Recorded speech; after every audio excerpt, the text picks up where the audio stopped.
ওম নমো ভগবতে লোকনাথায় নমঃ।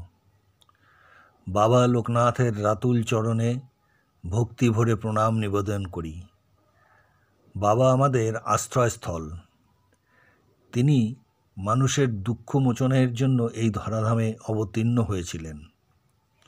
বাবা আমাদের বলেছিলেন, যারা আমার কাছে এসে আমার আশ্রয় গ্রহণ করে তাদের দুঃখে আমার হৃদয় আর্দ্র হয়।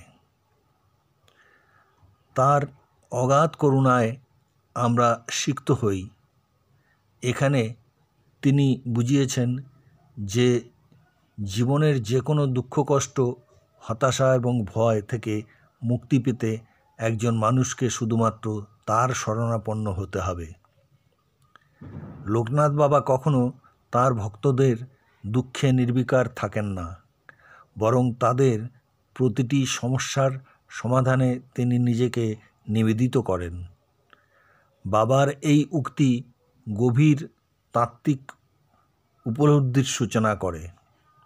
এটি আমাদের শেখায় যে ঈশ্বর বা গুরু যদি সত্যিই আমাদের হৃদয়ে অবস্থান করেন, তবে তিনি আমাদের সকল দুঃখ ও পাপ গ্রহণ করেন। আমরা তার প্রতি আমাদের বিশ্বাস ও আত্মসমর্পণের মাধ্যমে নিজের জীবনকে সহজ, নির্মল এবং আলোকিত করতে পারি। বাবার শরণাগত হওয়া মানে শুধু আশ্রয় নেওয়া নয়, এটি প্রকৃত বিশ্বাস ও ভক্তির চর্চা।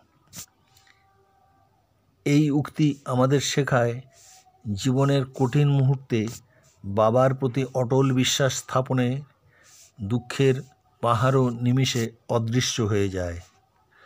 তাঁর করুণাময় হৃদয় সকলকে সমানভাবে ভালোবাসে এবং দুঃখী অসহায় মানুষের পাশে দাঁড়ানোর জন্য আমাদের অনুপ্রাণিত করে। এই শিক্ষা আমাদের সমাজেও একে অপরের প্রতি সহমর্মী হওয়ার বার্তা দেয়।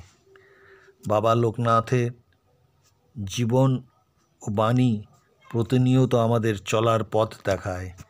তার করুণা আমাদের আলোর দিশা দেখায়। জয় বাবা লোকনাথ, জয় বাবা লোকনাথ, জয় বাবা লোকনাথ।